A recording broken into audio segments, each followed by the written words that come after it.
Dynasty, the after party. With us, Joel and Michael. Andrew Elmquist could not make it this evening, so it'll be me and Ryan joined by the two guest hosts. We're talking about startups. We're talking about taking over an orphan team. And of course, it is still the beginning of free agency, so we'll be discussing some of those most recent moves that have happened. Let's get into it.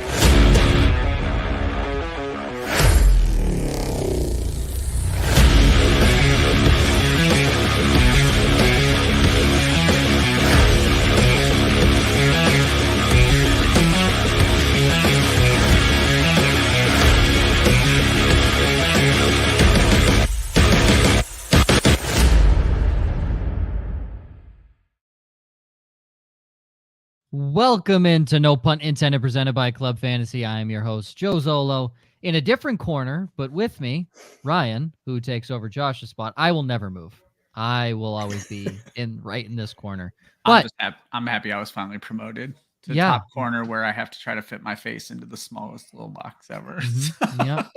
But with us, Michael Sicoli, Joel Wirth. Gentlemen, how are you? Good. Just fantastic. We love that. We absolutely love that. I mean, Michael repping his TJ Watt jersey. What could you love better? The defensive guy here. Absolutely love it. Joel, I mean, Aaron Rodgers still on the team, so you can be happy or sad about that, I guess. I don't really know at this point. As a Packers fan, do you want to just move on and move to the future, or do you still want Aaron Rodgers on your team? That's actually a real question I would like to ask. No. I move forward. Let's go. Okay. It's been a long time coming.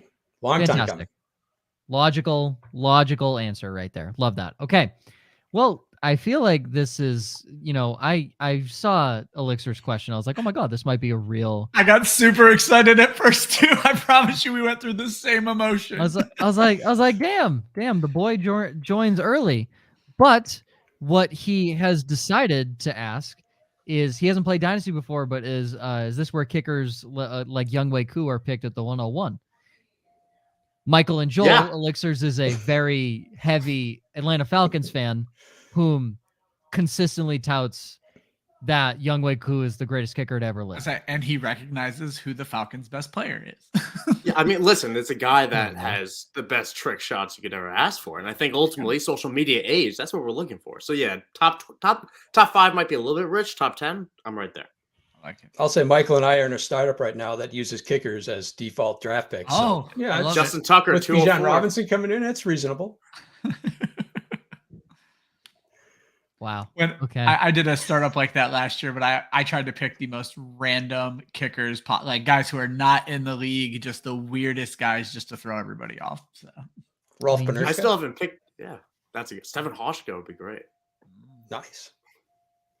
I mean, Younghoe Koo has to be up there for best name and weirdest name. So Ryan, that's you true. could, but he's like an active player. I like to go back and find people who just aren't even, Martin Gramatica. If he's in the database, throw him in there. So. Martin Gramatica, Steven Gostkowski, probably still in the database. Oh man, Matt Bryant, Falcons legend. Another keeping Atlanta. David Akers.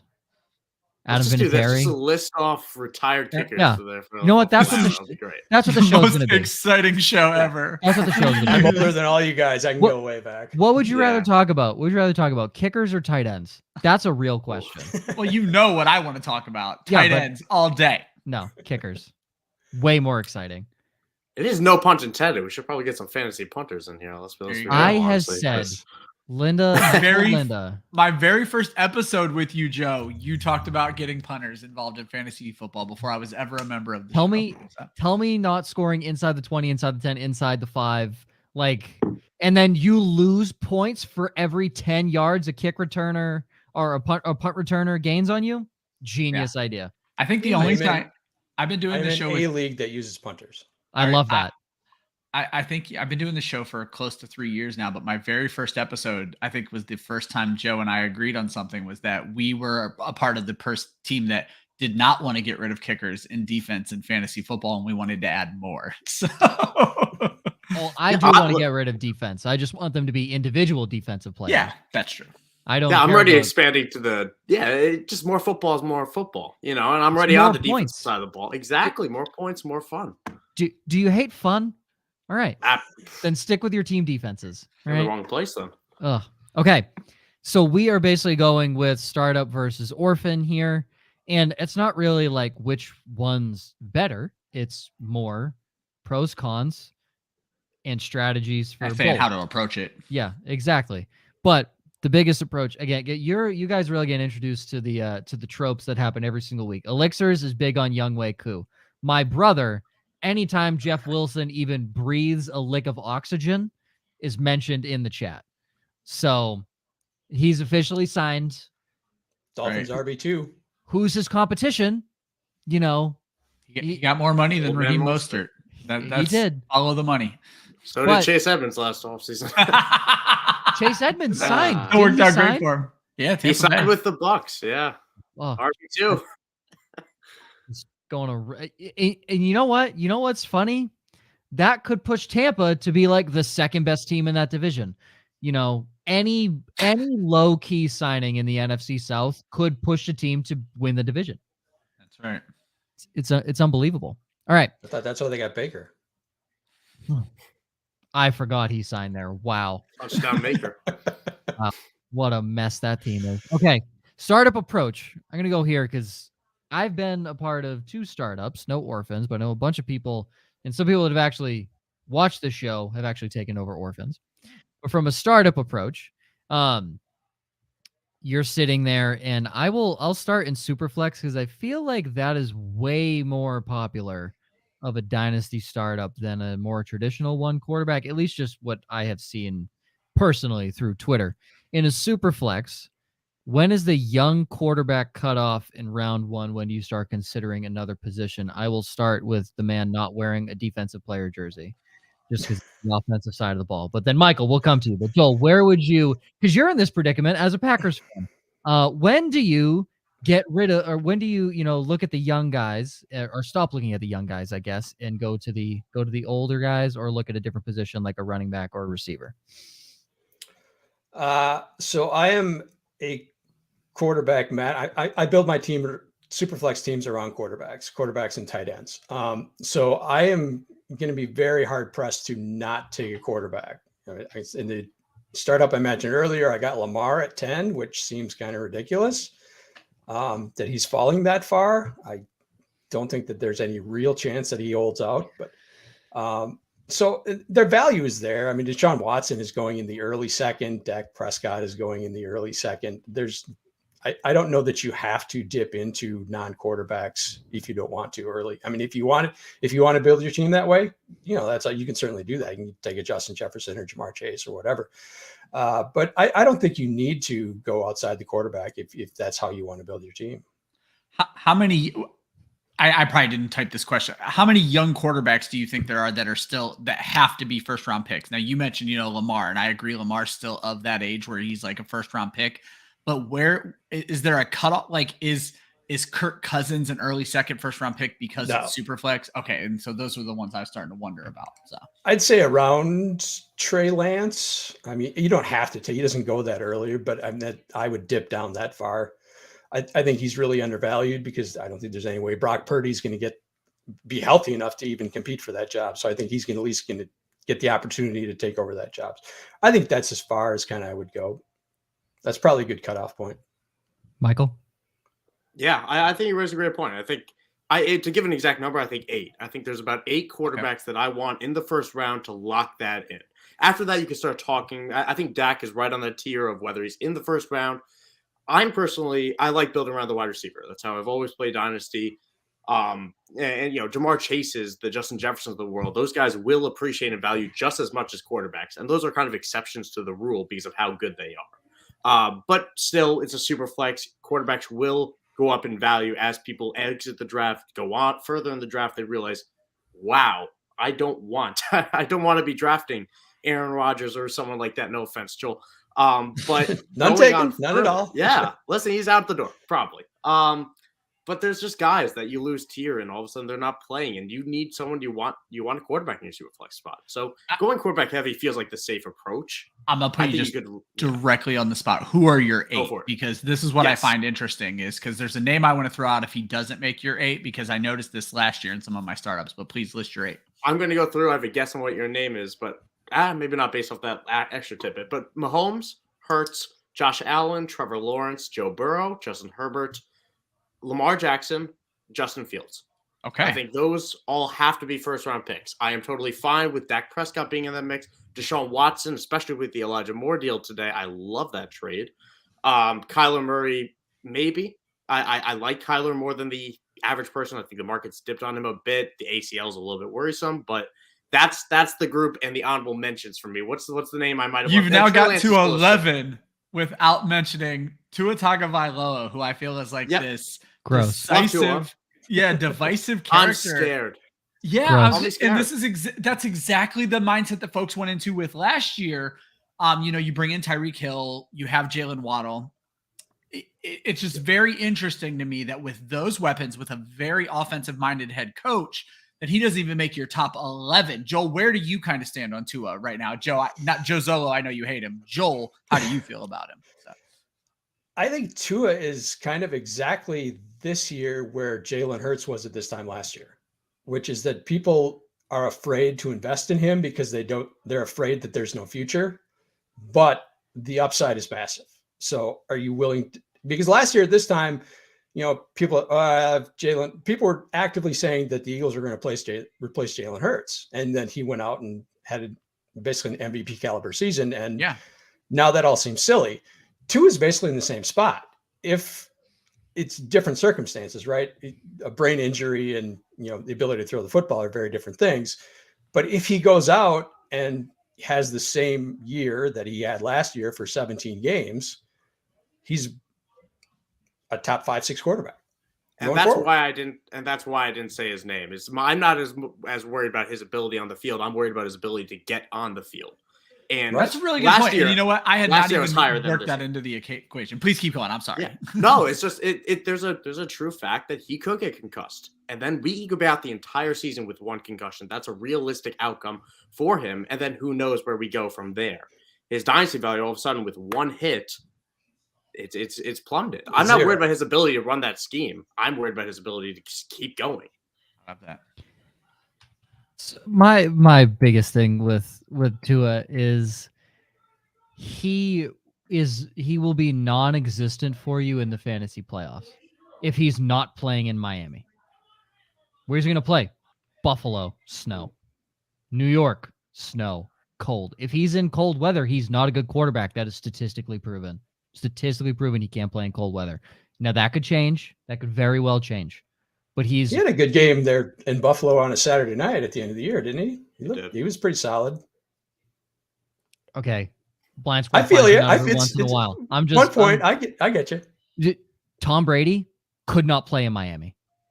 He had a couple good games, but of the 20 games he played in Miami in his career, 18 of them sucked and he couldn't win. Best quarterback ever. Couldn't do it in that spot. That's a common theme in Miami because the weather is just gross for a lot of quarterbacks, especially coming from the north. But it proves true for guys that play in the south and go north. That is something that raises questions. I don't like quarterbacks that have never played in Denver, and it proves because the altitude hits them. Indoor quarterbacks, Peyton Manning, always sucked outdoors, especially in bad weather. There's tropes that just fit.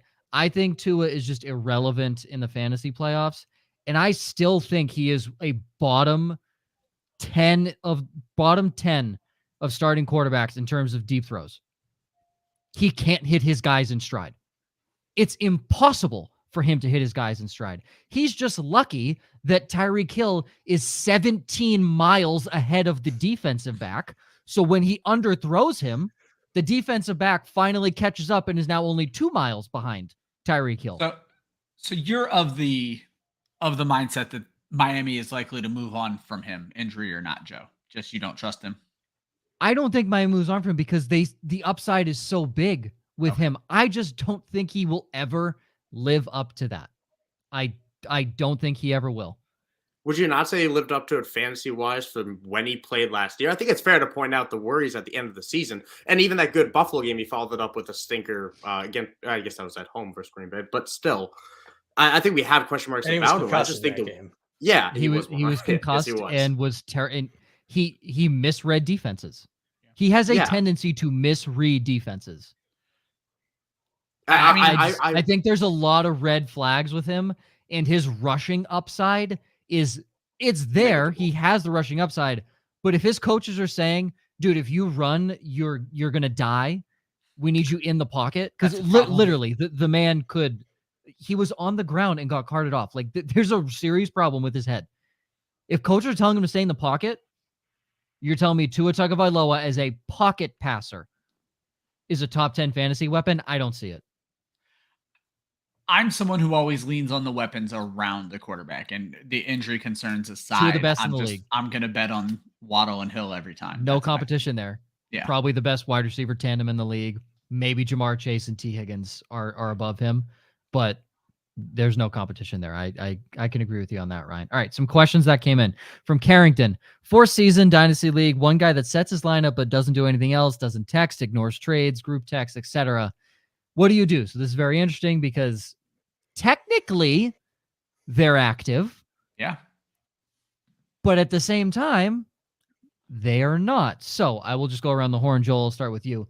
Joel, what would you do in this situation if you were the commissioner?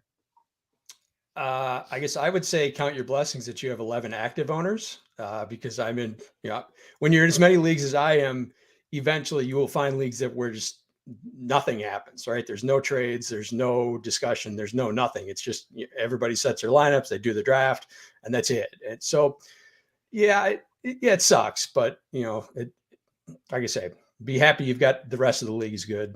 There's worse problems. Michael. I think it depends on the type of league, because I think if this is a league where everyone knows each other, or even if most people do, and you're having all this active conversation, the league's been there for 4 years, you have this camaraderie, and you just feel like it's being held back by one guy, it is beyond frustrating to have assets that you want or want to make a fair deal for that are just impossible to get because you don't get responses. So I think it's fair game to reach out to this person and say, listen, we expect a little bit more. We expect you to be looking at trades. That's really what I care about, is I need trade responses. If you don't want to interact in the chat, I don't care.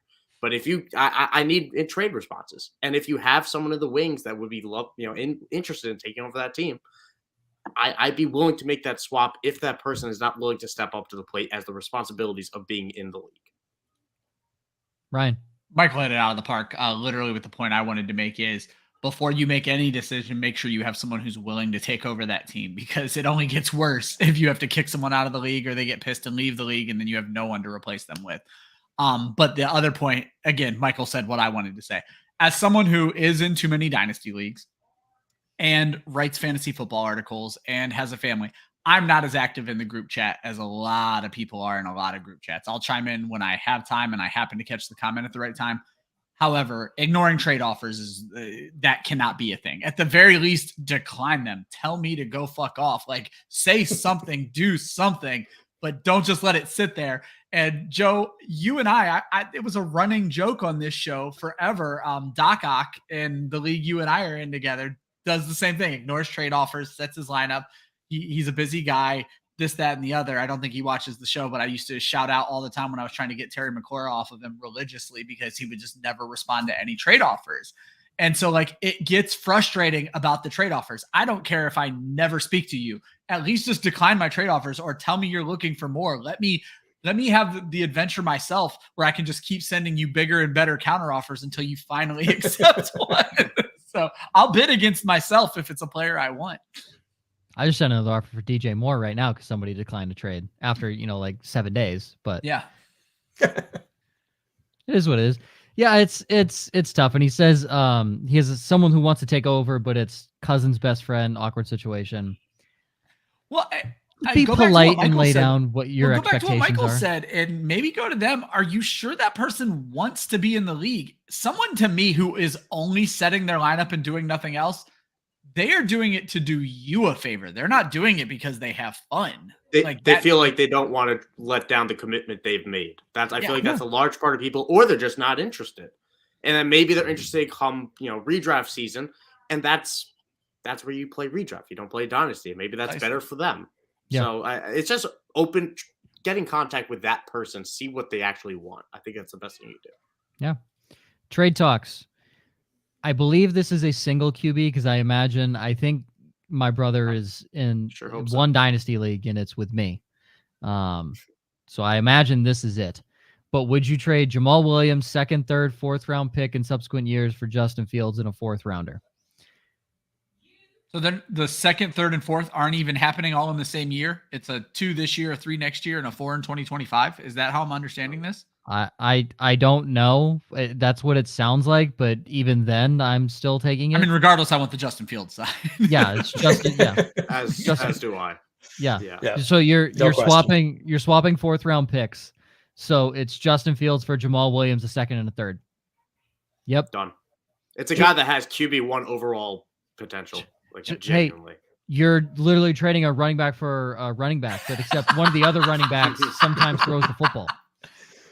And I cannot stress enough, sometimes throws the football. Isn't this Jamal Williams age 30 season too? Like, there's a lot of research. Yeah, but hey, 29, I think. No, Oh, no okay. disrespect on that man, right? He could play. I knew you weren't gonna let me get away with that. No, there will be no ill will towards Jamal Williams. Oh, I I am way off. He is just turning 28 2 weeks from now. Dog. Never mind. So Absolute I'm very dog. off. So. That man. I think it's important to bring up that even, like I said, even if this is a one quarterback league, elite quarterbacks are still really important in single quarterback leagues. It's a big difference maker just having that advantage at that position. You can't hope to contend, with people who are putting out, Patrick Mahomes if you're starting Kirk Cousins. Doesn't work. So, if you've got one of those, 14 to 20 ranked quarterbacks, yeah, absolutely. You want Justin Fields. You need to be able to compete with those guys. Yeah. I think Kirk Cousins just took a stray right there, but go on and do me. Kirk Cousins will catch strays on this show often. No, that's such a good point, Joel, because for someone like me who I always say, I play Dynasty with a redraft mindset, and I came into Dynasty after playing years and years of redraft. And my very first Dynasty was Superflex, and I understood the value of quarterback in Superflex.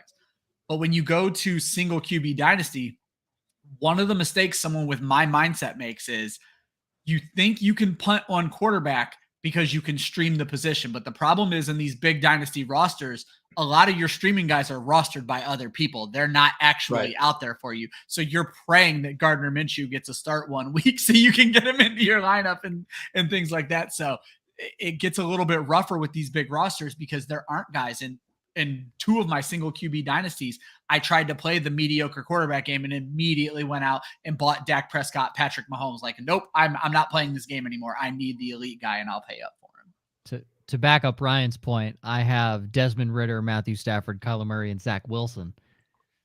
Yeah. 3 of those guys are not rostered in a exactly. It's such a good point because like when you hear that on a dynasty roster, you throw up in your mouth a little bit, but for a guy who streams the quarterback position, I know you do.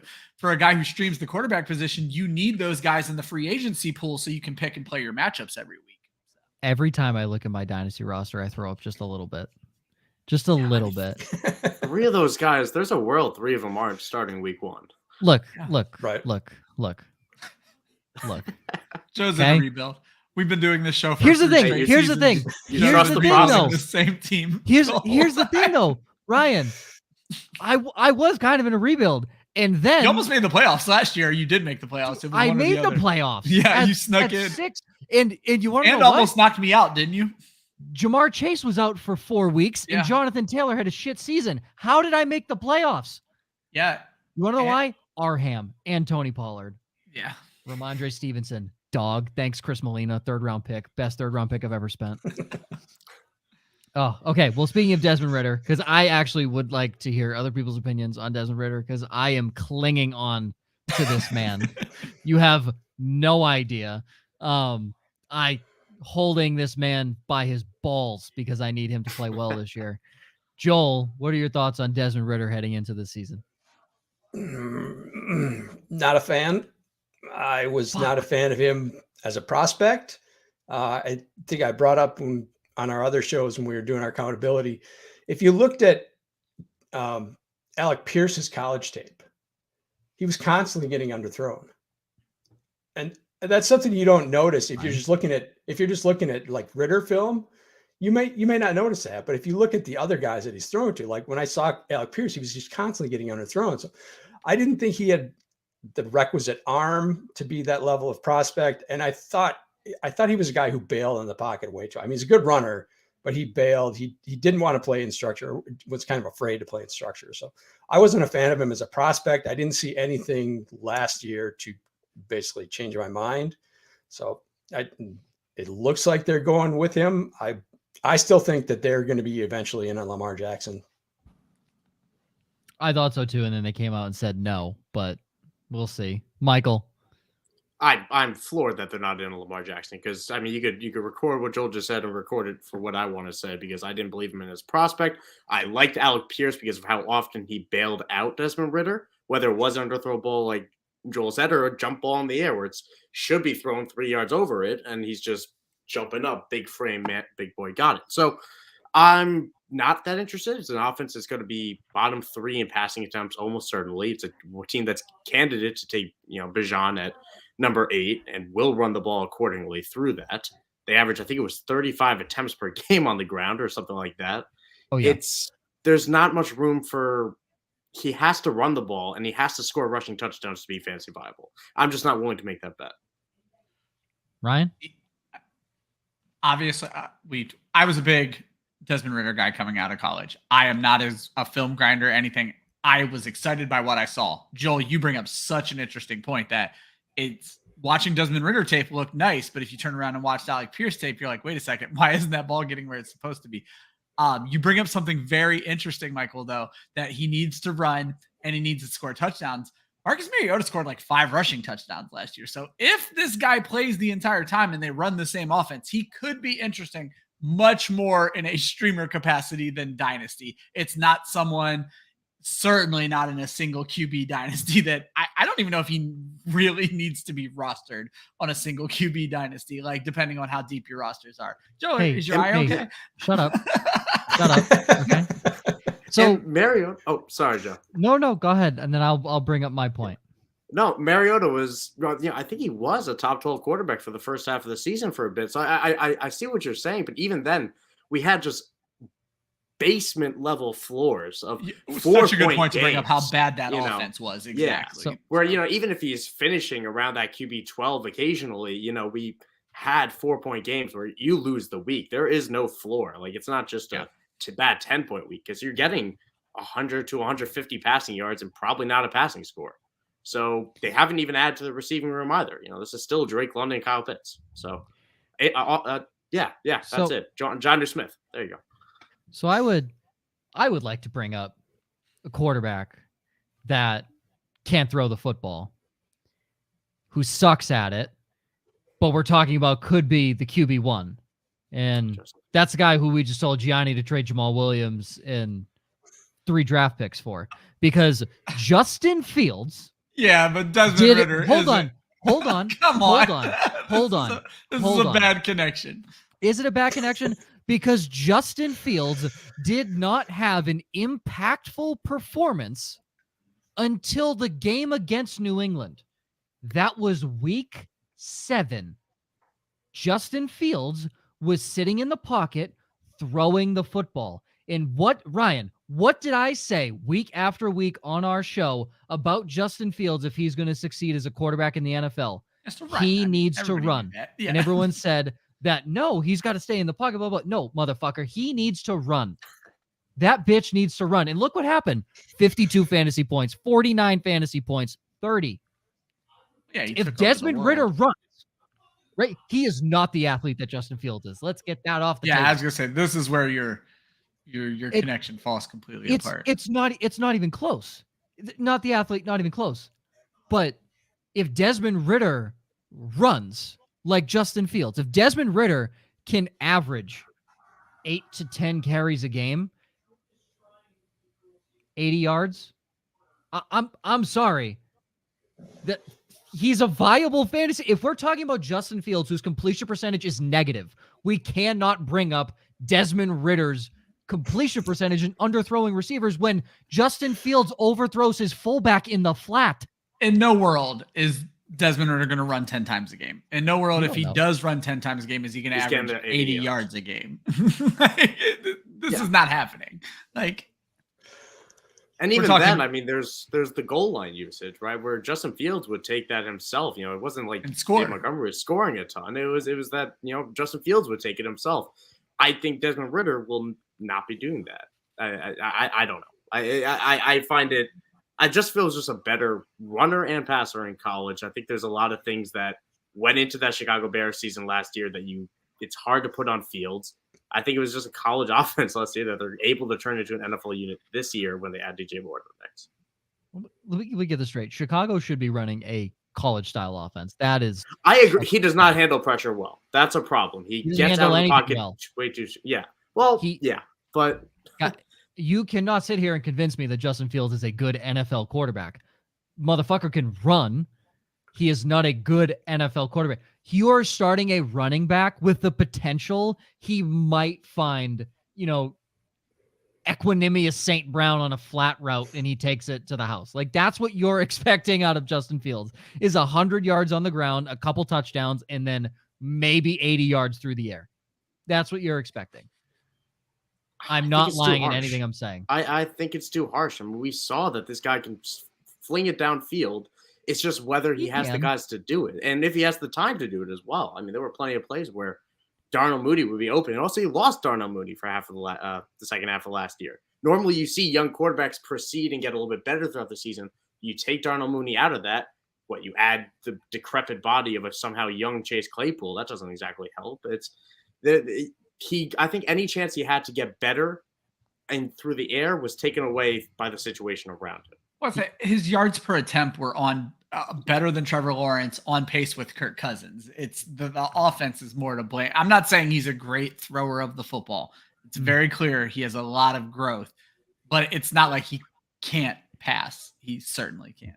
Yeah, so if his yards per attempt were that high up, why did he have one game over 210 passing? Because his attempts are not high up.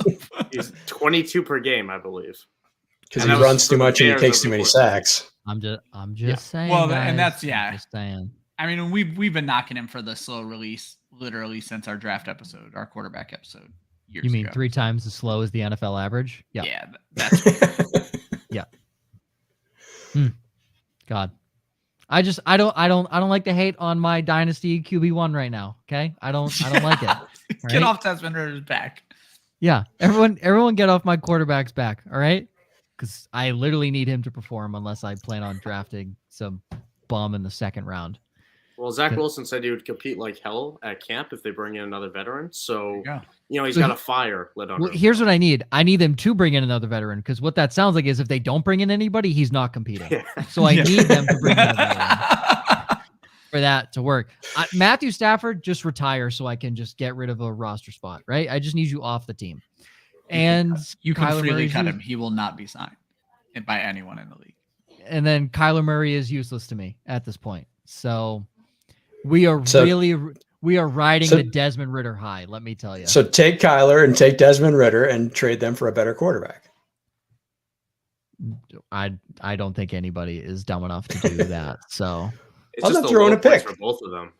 Yeah. Right, but you got to be able to get something better than that, right? Somebody at a low point has got to be willing to make the 2-for-1. I was gonna say that's Joe won't make the deal. I'm sticking with him. Look, I like everyone else on my roster outside of the tight end. Fuck that position. I hate it. But Ritter's chilling. I feel confident in the man. All these I'm glad you do. Elixirs, I'm there with you. They got him 2 fantastic offensive linemen. They brought those guys back. It's happening. Mac Hollins, the weapons are piling up, folks. Forgot they signed Matt Collins a couple of days ago. That will be a great week or two. They have 2 of the best special teamers in the NFL, in Cordell Patterson and Matt Collins. There you go. Matt Slater is better than both of them, but they have 2 of them. So, all right. Also got a Montana State linebacker you like, Joe. You mean Troy, the fucking Bull Anderson? Damn right, yeah. Who will start this season because he is Yes, he good? will. Yes, he will. I'm just everyone laughed. Everyone laughed. You want to know what happened? Troy Anderson saw meaningful snaps last season. He only went And about like 15 picks after you said he would. Yeah, and he played meaningful snaps and was startable in some tackle-heavy leagues towards the end of the season. That's all I'm All saying. right, this is not the IDP show. Yes, it is. Yes, it is. You want to know what? Hey, you want to know what? Troy Anderson was drafted in my Dynasty IDP league last year, There you so go. it does pertain. Okay, but speaking of orphan teams, the one question, just because I know we'll probably spend a little bit of time on this, I know we're running low on time. The biggest question with orphans is, what is the strategy when you get the team? Is it because normally an orphan team is going to be bad? No one's abandoning the Kansas City Chiefs. No one's just offering them up for free, because essentially you're farming money at that point as the owner of the team. So you're probably going in with a 2008 Detroit Lions. So as the owner of the team, Michael, I'll start with you on this one. Do you just blow it up and do like a 2 to 3 year plan? Do you give away all your draft picks and try and get some veterans to try and win now? What is the thought process for you picking up an orphan team? I mean, the most important thing is being honest with your roster and taking a look in and seeing, listen, is this a team that's remotely ready to compete? If you have questions about that, chances are it's not, especially when, like you said, Joe, great point, that you're taking over more than likely a bad team. So what I like to do is all of my running backs are gone. I don't care what I have. Almost all of them are on the block. I trade all of them. And this is what I did. I had my first startup draft ever. I had Andrew Luck. I drafted Doug Baldwin. They both retired in like August. It was fantastic. And I tried pushing it all in, and I was the first round out, and that's what the team was. So I traded all the running backs. I traded any wide receiver over 27, except for Kenny Galladay, which came back to haunt me. And That's tough. Literally the only person, but whatever. And I built through the draft, because the one thing, and there was a Twitter poll that went up a few days ago, if anybody saw it, about what the most valuable or the riskiest dynasty asset is, and people are confused. People think draft picks are risky. They are the safest investment in dynasty ever.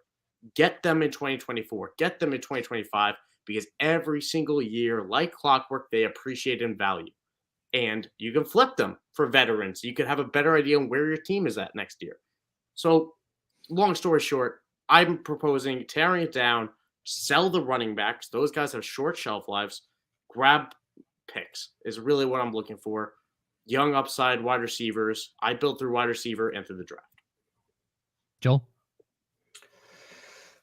I like to say that when you're evaluating an orphan team, you are going to find the way that you like to build a roster, just by default, because you're going to look at what's on the roster, and you're going to see what's attractive to you, and that's going to tell you the way you like to build your team, how you like to construct your roster. If you don't know, you'll find out.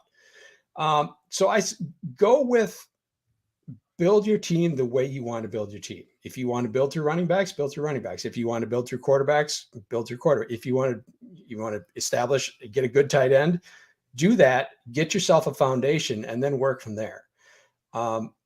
It's like what Michael said is true. I mean, picks are currency. They are the most liquid currency. They will go up and down in value throughout the season, right? They're less valuable during the season when people want points.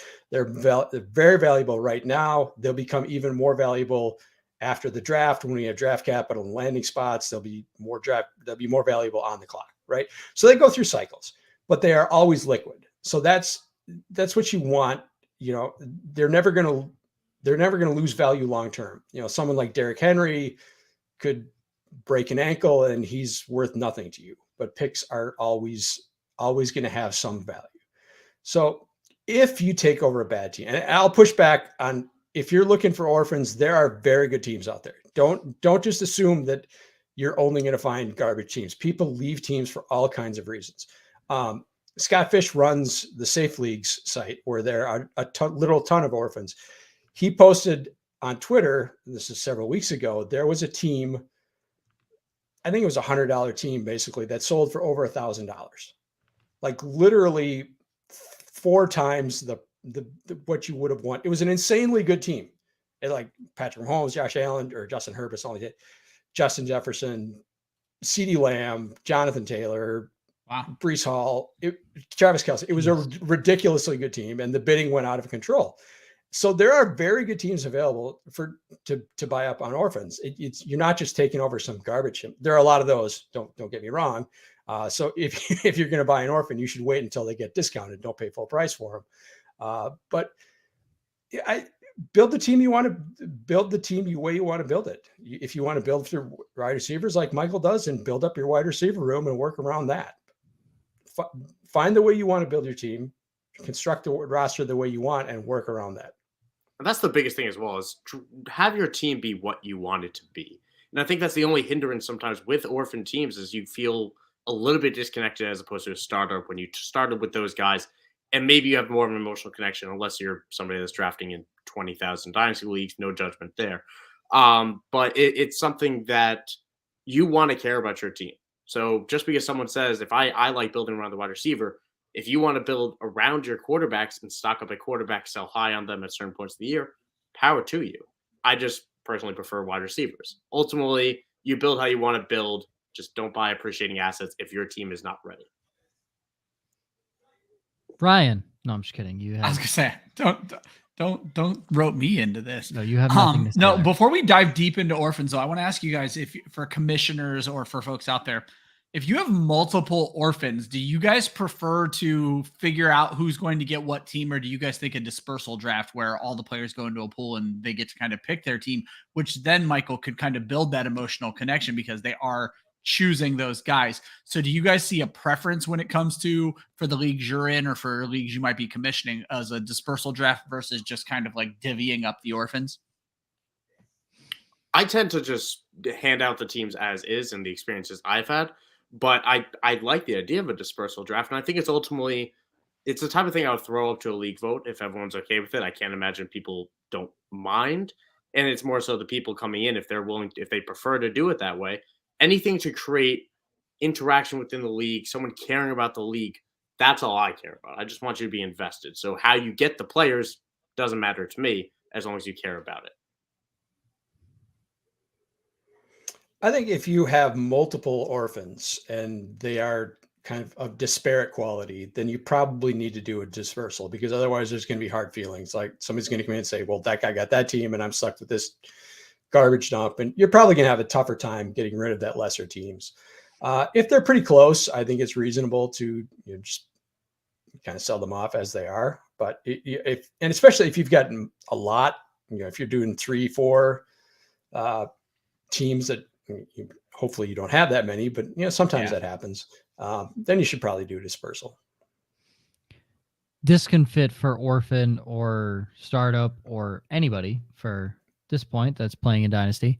When you guys see the talent drop off for this rookie class this year, a lot of the buzz is that it's a deep class, especially at receiver and running back, and then a few solidly big name quarterbacks. They'll probably go into certain areas and start pretty soon. Where do you see the talent drop off, Michael? I like a lot of guys in this class, but I do see a noticeable drop off after 5 in Superflex. I want Bijan. I know that's high, and I know that's high. I still like guys like, I love Zach Charbonnet. I like Kendra Miller. I like Zach Evans more than the average person. Jordan Addison, Quentin Johnson, those good guys. But Bijan Robinson, Anthony Richardson, CJ Stroud, necessarily in this order, but Bryce Young, and JSN. Those are my 5. And then after that, I do see a drop. So we're in a startup right now, as Joel's mentioned before. Once the pick number 5 went off the board, I won't lie, I'm checked out of kickers for a little bit here. I like them. They're all good. These are great players, but I don't want to, I don't need to. I'll take proven guys sometimes. And I think that's something where, the draft hype, I think maybe didn't quite live up to par once we started diving into the guys a little bit more. I still like it. I just don't think the receivers are as good as I hoped. I think it's a great running back class. I just don't know where they all fit. That's the problem. Joel, before you jump in here, Michael, or Joel, before you jump in, Michael, you make a very good point that I noticed very early on this offseason. Last year, everybody took every opportunity they had to shit on the talent of that draft class and said, wait until next year. Wait. And now I'm hearing them just do the exact same With thing again. And 2024. I'm like, what is going on here? Rocket Raheem Sanders. I can't wait. So Joel, is this just going to be the perpetual like volume of Dynasty at this point? Just wait until next year. Is Dynasty the Cleveland Browns of fantasy football? And there's always next year. Tough. Yeah, I think I thought I was low on this class, but Michael's even lower than I am. I thought I was higher. What the hell? My goodness. Initially, once upon a time. I had heard 9-10. I'm very open about I do not watch college football. I learn about these guys basically when we start doing our research for our shows. Yeah. Starting next week really is when I start to learn about these guys. I had heard 9-10 was the drop off. So when you said 5, I was shocked. Hey, thank God I traded up from the 108 to the 103. So precisely. I think it's around 108. I think value wise, people are still going to covet Jahmyr Gibbs. They're still going to covet Gibbs was the JSN. one I was interested in. Okay. So yeah, if you've got a 6, 7, 8 pick, people are still going to want that pick. The class is going to be graded on the quality of the quarterbacks and the quality of the running backs to an extent. So this class is going to, from last year's standpoint, seemed infinitely better because you had legitimate quarterbacks in this class, whereas you didn't last year. Like Kenny Pickett was the only first round pick, and Kenny Pickett's not a legitimate prospect. He would be like probably 5th or 6th in this class. So I like all the quarterback prospects. I like Levis. I think he can go to a spot where he can develop. He's got talent. I love CJ Stroud. I like Bryce Young, even with the height questions. Anthony Richardson is a question, but he's got so much talent. He's got that Justin Fields, Lamar Jackson running ability that he will hold value even if he doesn't start this year. So obviously Bijan is the star, the shining star of the class. He's a better prospect than Breece Hall was last year. So that's why 23 got more shine than 22 did. But I think, elite player wise, you're probably going to get the same amount as you did last year. It's dispersed differently. One of my favorite things I've noticed over the last 2 years in our 2021 show, Joe, I think that was the show where we had Michael Liu, who was a very good Dynasty player, no longer creates Dynasty content, but was a very good content creator, knows what he's doing. And we had talked at that time, that was the Trevor Lawrence year, about, in Superflex, it's quarterback no matter what. It's quarterback no matter what. And then we get to the Breece Hall year, and it's like, okay, well, it's not quarterback no matter what. It's Breece Hall and then figure it out. And now we're in the Bijan Robinson year, and it's like, okay, well, it's not quarterback no matter what. It's Bijan Robinson and then kind of figure it out. So I've just found that very interesting that, like, I guess it goes to there's no such thing as a rule. Like, the players are going to make the determination. So don't go into it thinking you have to do something, because there's going to be players who just completely change that. Michael, to go back to the kind of how you rank those guys, and I like to sometimes just throw in some of my personal issues to see if it can help somebody else. And so Jahmyr Gibbs, Jaxon Smith-Njigba. Right now, obviously, you love JSN. I have a team that is just flat out stacked at wide receiver. We can only start 4 wide receivers in this league. I'm probably 6, 7, 8 wide receivers deep. I pulled off a lot of trades last year where I came away with Garrett Wilson, Jahan Dotson, and Chris Olave. Like, my team is just flat out stacked. I have the 3rd pick. Bijan is definitely going 1, and I'm starting to think a quarterback is going 2. So I'm going to be able to choose between JSN and Jahmyr Gibbs. My heart says go Jahmyr Gibbs because I need running back and I'm a win now team. In Dynasty, I guess this is a question for both of you, but specifically Michael because of your ranking. In Dynasty, is it always just best player available with JSN being that much ahead of Gibbs for you? It doesn't matter that I have too many damn wide receivers and every Ohio State wide receiver known to man. So... They're pretty good. For what it's worth, I do have Gibbs right outside of that. I have Gibbs ahead of Charbonnet. I have him right ahead. So Gibbs, Charbonnet, Jordan Addison, Quentin Johnston, Zay Flowers to an extent will be right behind those guys. Okay.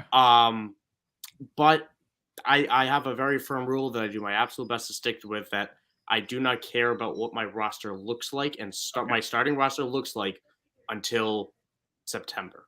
I don't care if I have a hole here. I don't have a hole there. I'm going to just go value for value. I'm going to strike for strike. So my answer to that would be I would stick with my best player available approach. I think tilting away from that is how you get suckered into guys like Trey Sermon, how you get suckered into guys like CEH. And granted, I think Gibbs is a very good player. I don't think he's on those it's a fair tiers of assessment, prospects, but I'd go JSN because I do genuinely view JSN as as a long-term piece at a higher potential, at a much higher floor, much higher ceiling even than Jahmyr Gibbs. And Joel, same sort of question to you. Is it always best player available? You're not worried about roster construction? Yeah, I think once the draft, like when we do our drafts, after the draft, we've seen draft capital and we've seen landing spots. These questions are going to answer themselves, right? Jahmyr Gibbs is not going to go in the first round. JSN probably will. So it's probably going to break down where JSN will be clearly ahead of Gibbs at some point. So if that's the case, then yes, you should definitely, you need to go with the value. I say, and to be fair, he's clearly ahead of him now for me. It's just, I'm so fucking stacked at wide receiver. I think community wise, they're probably pretty close. Yeah. But what I would say when you said I've got 7 quality starters, what I care about is how many of those are better than JSN, right? You've got you've got Jahan Dotson. Well, yeah, he's startable, but fair. JSN's a better prospect than him. He's got a better profile. He's going to have better draft capital, most likely. He's probably going to go to a better landing spot than with Carson Wentz. So I still think that's an option for you to move. JSN is a guy you want. He's a foundation piece. So you can work the other guys out.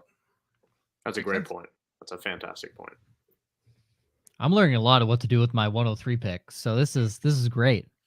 So I'm chilling right now. I feel you better good. Take a quarterback. Shut up. Listen, I mean, it's weird. It's weird because I have Kenneth Walker, Ramondre Stevenson, and Jonathan Taylor, and my receivers are Jamar Chase, George Pickens, Cortland Sutton, and Zay Jones. So like, I have a solid. I for the record, I don't love Zay Jones this year. I loved him last year. I was huge on Zay Jones. Sutton, praying to God that man gets traded so he's out of Denver because that guy has true talent. But I feel confident in Chase and Pickens. Yeah, I mean, I traded up to the 103 because I was like, I would like my pick of receiver. I feel good with my running backs. Maybe get a guy in the second round or in the third round potentially with high upside. But I just wanted my pick of Jaxon Smith-Njigba and Jordan Addison. That's why I wanted my pick of the litter there. If Addison goes to Pittsburgh, that scares me because there's too many mouths to feed unless Deontay Johnson goes.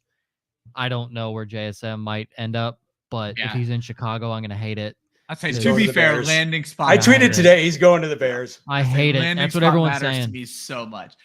Joe, I know we're going to start wrapping up soon, but there's one question that I have to ask because it matters to me. And Joel, I know it matters to you, Michael. I hope you're an immense fan of this guy as well. Oh, God. How are non-contending teams dealing with having Travis Kelce? Some of us definitely bought in 2 years ago and won our championship, and we're a little bit down last year, and we're probably in a full rebuild mode right now. But we are lucky enough to have the best tight end in fantasy football and no draft picks. And people don't seem to want to buy Kelce, and I'm guessing it's the age, this, that, and the other. So how are non-contenders, what should they be looking for realistically for Travis Kelce? Because I want the world, and I've sold him and not gotten the world. So it's a problem because people have their eyes open as well. They're looking at your roster, and they know that you're not a contending team, and they know they want to get you to have that guy off their roster. And as someone who bought Kelce in the middle of last season, trying to make a big push plenty of times, and now have him afterwards. I bought Kelce and Henry. I'm dealing with that now. Like, oh wow.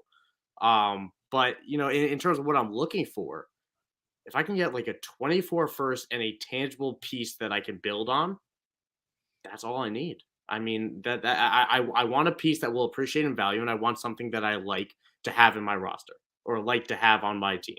I don't think you could ask for more than that. And you're selling them to a contender, so that's probably a late first, not ideal, but still a pick that will appreciate in value, guaranteed. It's funny you asked that because I'm actually writing an article right now, kind of doing a deep dive into historically great tight ends and how they, they just don't fall off in their until their late 30s. They play well into their mid 30s. Guys like Shannon Sharp and Tony Gonzalez and Jason Witten and Antonio Gates, all these guys that who could compare with Kelce for best tight end of all time. They don't drop off. So I think the fear over him, losing ground is unfounded, and he's very old for a dynasty player. But he's in a perfect situation. We were talking before the show. He's obviously going to be the Chiefs wide receiver 1 this year. That's not going to change. He's still going to be in line for over 150 targets. So I think you probably need to get creative in how you're structuring your deals. Like, I have a team that has been in the championship game 2 years in a row, and it's an old team and it needs to start breaking down. And I had Kelce on that team. So I traded him for Kyle Pitts plus.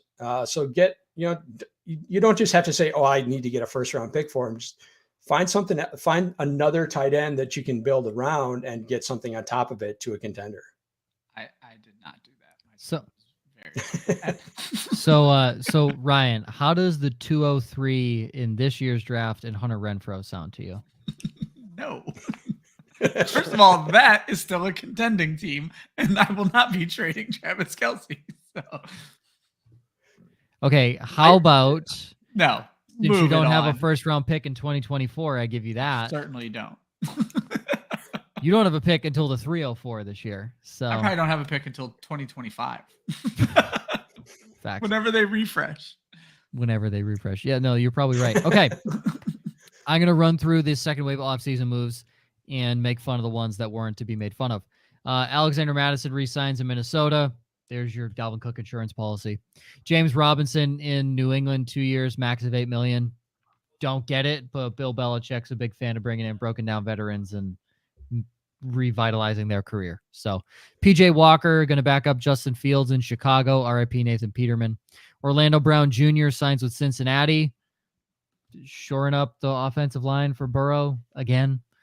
Chase Edmonds signs with Tampa, 1-year deal. Braxton Berrios continuing his AFC East travels to Miami, 1-year deal. Paris Campbell to the Giants, 1-year deal, and Darius Slayton's back there on a 2-year, $12 million deal. Weapons, I guess, for Daniel Jones. You can't pay him a lot of money because you paid Daniel Jones too much. So you got to deal with a 1-year signing for Paris Campbell. Gardner Minshew, the man, signs with Indy with a potential chance to start, depending on who they draft and what their approach is. Robert Tonyan signs a 1-year deal with Chicago. RIP Cole Kmet. Drew Lock resigns with Seattle. Obviously. I mean, why is Pete Carroll going to go find another quarterback? Deonta Foreman to Chicago. This one's interesting because I hate that move. Oh yeah. Well, it was funny because on last week's show, we brought up 2 guys as trade candidates, Tony Pollard and Khalil Herbert. Tony Pollard's backup is Ronald Jones. There is no threat whatsoever. Not even the threat is negative. There is no. Are we sure he's the backup? Pollard. I'm not even sure if he's the backup. Yeah. I'm not sure he makes the team. Further proving my point. Malik Davis. Deonta Foreman, literally one of the best running backs that Texas has seen, and that's saying a lot considering the running backs Texas has seen, is now backing up probably Khalil Herbert. That's a little scary for those that did not sell in that Khalil Herbert time frame, might be panicking a little bit. Now, Deonta Foreman, obviously injury history, but Khalil Herbert himself doesn't have a clean slate of health as well. So find it very interesting. Deonta Foreman, a very interesting name. Marcus Mariota signs with Philly. Perfect. I mean, great fit. Perfect. Mike Gesicki to New England. Why? I mean, why? Why? What the fuck? Why? I enjoy your reason. Patriot. I enjoy Patriot fans. What are we lining him up out wide? What the fuck are we doing? Can you get me a real receiver, please? God. Well, you got rid of Jahmyr, man. Yeah, that's now you have the next Johnny. That's the best move. Yeah, we got rid of Jahmyr. We released Jalen Mills and then re-signed Jalen Mills. It's a perfect the whirlwind of emotions I had. So angry. Cooper Rush re-signs in Dallas, 2 years, $6 million. I mean, yeah, that's a bargain for a guy who can come in and win a game for you. Isaiah McKenzie released by Buffalo and now signs with Indy. They get a pretty good, just gadget player. Donald Parham re-signs with the Chargers, 2 years, 2.65. He is a beast of a human. He is 6'8", 270 pounds. So he's a big boy. Brandon Cooks traded to Dallas. Hey, you know what? He wants to stay with a team, but at least he stayed in the state. How about that? That's not too bad. Short progress. I mean, steal for Dallas, 5th and 6th round pick, and Brandon Cooks is a threat. A very big threat. They learned that from someone last year. Yes. Laramie Tunsil, 3 years, $75 million, $50 guaranteed. The left tackle for Houston. They keep him there. Isaac Sumalu with Pittsburgh, 3 years, 24. Mac the Goat Hollins to the Atlanta Falcons, 1 year deal. Surprised he didn't get more after biggest year he's ever had in his career. Adam Thielen to Carolina on a 3-year deal. Bananas. Why is it 3 years? He is 56. He should have 1 year and 2 void years. He should have signed a half a season. Yeah, let's deal. be clear. In the NFL, there's no such thing. No. Devin Singletary signs with Houston, and all Dameon Pierce owners shriek in fear. You shouldn't. It's Devin Singletary. Dalton Schultz signs with Houston, 1 year, $9 million. Damian Harris signs with Buffalo to probably be James Cook insurance is my guess. I don't know if they'll split the backfield, but Damian Harris is a good running back. Yeah, they'll probably split. That ruins my Damian Harris to Vegas, though. That kind of hurts. Yeah, OJ Howard to Vegas, 1 year deal. Only tight end on roster right now. How do you replace Darren Waller? OJ Howard. Didn't they sign Austin Hooper today, or did he just? Did they? There? Oh, okay. Yeah. I didn't. Did they sign him? Okay. Okay. Yeah, I believe. You want to know how you replace Darren Waller? Austin Hooper. There you go.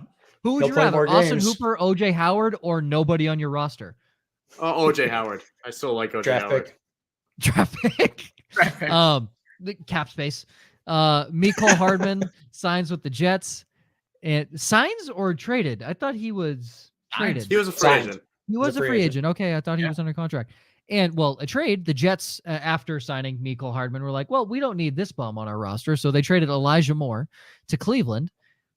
I feel like they got a pretty good price for a guy who did nothing for them last year. They got a 2nd-round pick. But they gave up a third. Back. Yeah, most people think the Browns dominated this trade. So here's the thing. Move up around. Here's why it's even. The Jets have 0 use for Elijah Moore. Yeah. 0. Right? The Texans had more use for Brandon Cooks than a 5th and a 6th. So, yes, you move up 1 round, but you're literally getting rid of dead weight. The Pats got rid of dead weight, and they got a 7th-round pick for a guy they paid $55 million. I just don't think Elijah Moore should have been a guy that was made to be dead weight. Fair, but I think Elijah Moore is good. But to that coaching staff, he sucks. Let's just be happy that the Jets held on to Denzel Mims, Joe. I know that makes you feel good. Do they still have Corey Davis? Free agent. Yes. Hasn't signed with anywhere yet. Oh, no. Yeah, Corey Davis is still on the Jets. Still on He's the there Jets, until I think until Rodgers gets there. Until Rodgers gets there, that's where I got confused. He's I supposedly. put out a long tweet thread today that he's going to be part of that deal. So Corey Davis, it's going to be a post June 1 deal, and he will be part of it. Oh, okay. That makes sense. So Corey Davis is a New York Jet this year. That's all I'm hearing. Because Aaron Rodgers is not going to be a Jet. That's in my head. Aaron Rodgers is not going to be a Jet. Joel, you know what? You know what's great? Jordan Love is still starting every single game for you because Aaron Rodgers isn't going to play in a Packers uniform. So it doesn't even matter. No. Doesn't even matter. Not happening. I hope the Packers put their foot down and be like, no, you dickhead. You can't do this shit. That's what I hope. That's what I hope. It won't happen, but that's what I hope. Okay. There is a 0% chance he's playing for them this year. None. Yeah, but he's going to just sit on the bench and not be a Jet. Listen, I said on last week's show, I think if the Jets get him, they're 1-5 in the division. I don't think it makes them any better in the division. So they finished 3rd. They jump up 1 spot from New England. They finished 3rd. Don't even make the playoffs. He went 9-8 last year. Didn't make the playoffs. So 8-9. Oh, so he wasn't even a winning record last year. He was not even a winning quarterback. Yeah. Yeah. I agree. And it was in a division that didn't have Josh Allen or Tyreek Hill or Jalen Waddle or Or a Bill team Belichick. that has 15 straight wins against that franchise. No, but yeah, let's go to New York, moron. Go back into your fucking hidey hole. Thank you, gentlemen, for joining the show. Joel and Michael, this was fantastic. Love talking a little bit of Dynasty. I know Ryan and I need to be more knowledgeable on it because these are my favorite shows every year because I ask general questions about my fantasy teams. So. Yeah. Joel has a couple articles in the works, and Michael has a recent DJ Moore article who I am actively trying to trade for and get for cheap because I'm hoping that the person who has him doesn't think Justin Fields is good like I do, so I can get him for cheap. That's the hope. So we'll see. Marquez Valdez-Scantling on the trade block to everybody that I can possibly trade him to. Club Dynasty, the after party will kick off here in a few weeks. Anything to tease or what to expect for people, gentlemen? No, I think it's gonna be. It's gonna be more of what we're talking about here. Just fun Dynasty stuff that will help your rosters, things that we're here to help you with. I think ultimately that's what all these shows are for, is to help you guys win your leagues and get better along the way, have fun along the way. So that's what we're gonna repeat with the show. Heck yeah. Next week, Stars of Tomorrow preview series begins. Beginning on Monday, March 27th. We have a thread of threads. That doesn't sound. That's what we call it. It's a thread of threads. Great. I was confused. Because the Twitter. I was like, we're doing that on the website. We find everybody else's great rookie work and put it out there. And we put it out there. Because you want to know why? We don't watch a lick of fucking We don't do football. rookie work. We don't do rookie work. That's why we get people who are smarter than us. We scour the interwebs, find all the best information, look out for that. I think it's the third year we're doing that. As always, start with the quarterback position. Every time we break down positions. And we will have, I'm very excited because I've actually been following this person for like 2 years now. And it's Chrissy Freud from Sports Illustrated. I am very excited to have her on. So shout out Josh for getting her as a guest. She is fantastic. Love her work. Been following her for a long time. She is the only reason I knew some things about college players. So super excited to have her on. And it'll be same time, same place next week, except those two below us will say their goodbyes to you for a few weeks until they rejoin you on Club Dynasty, and Ryan will be relegated to the basement once again. Right where he belongs, right in the basement. For Ryan, Michael, Joel, myself, and Josh, who's not here, we'll give him a little shout out, even though, it's Josh. This has been No Pun Intended, presented by Club Fantasy. You can follow Club Fantasy on Facebook, Twitter, and Instagram at Club Fantasy FFL. The URL is clubfantasyffl.com. Always remember, defense wins championships. Offense wins fantasy football. We will see you